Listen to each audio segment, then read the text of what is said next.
রাজনৈতিক কিংবদন্তি বেগম খালেদা জিয়ার মহাপ্রয়াণে যখন বাংলাদেশ শোকাহত, এর মধ্যেই ২০২৬-এর সূচনা।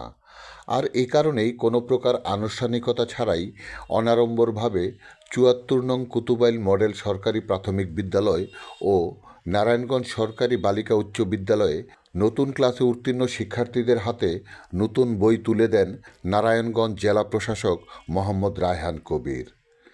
এ সময় তার সাথে উপস্থিত ছিলেন প্রশাসনের ঊর্ধ্বতন কর্মকর্তাগণ।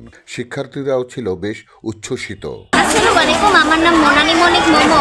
আমি এখন ক্লাস 6 উঠেছি। সো আমার নতুন বই পেয়ে আমার খুবই ভালো লাগছে, নতুন অনুভূতি পেয়েছি আমি।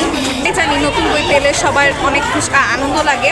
বছরটা যখন শুরু হয় নতুন বই দিয়ে, তখন মনটা আনন্দ অনেক ভরে ওঠে। আজকে আমাদের ডিসি সাহেব আমাদের মাঝে বই বিতরণ করে গেছে, সেজন্য আমি অনেক আনন্দিত হয়েছি এবং বছরের প্রথম দিক থেকে বই পেয়ে আমি আমার পড়ালেখা শুরু করতে পারবো। কোনো ধরনের আড়ম্বরের মধ্যে বা যায়নি, একেবারে অনাড়ম্বরভাবে এবং আনুষ্ঠানিকভাবে ক্লাসে গিয়ে বাচ্চাদের মধ্যে আমরা বই বিতরণ করেছি। প্রাথমিক পর্যায়ে সবগুলো বই চলে এসছে। প্রাথমিক স্কুলে প্রতিটা স্কুলেই আজকে শিক্ষার্থীদের মধ্যে বই বিতরণ করা হয়েছে। মাধ্যমিকেও সবগুলো বই এখনও না আসলে উল্লেখযোগ্য পরিমাণ বই এসছে এবং প্রত্যেকটা শ্রেণীতেই এটা যে কটা বই এখন পর্যন্ত এসছে সেই বইগুলো বিতরণ করা হচ্ছে এবং বাকি বইগুলো খুব শীঘ্রই চলে আসবে এবং বাচ্চাদের হাতে আমরা যে বই সব বিতরণ করতে পারবো খুব দ্রুতই আশা করছি।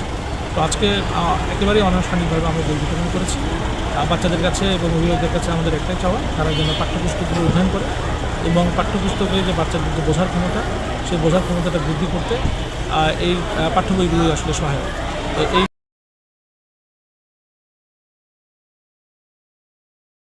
Report Shahjahan Chowdhury, NNTV, Narayanganj.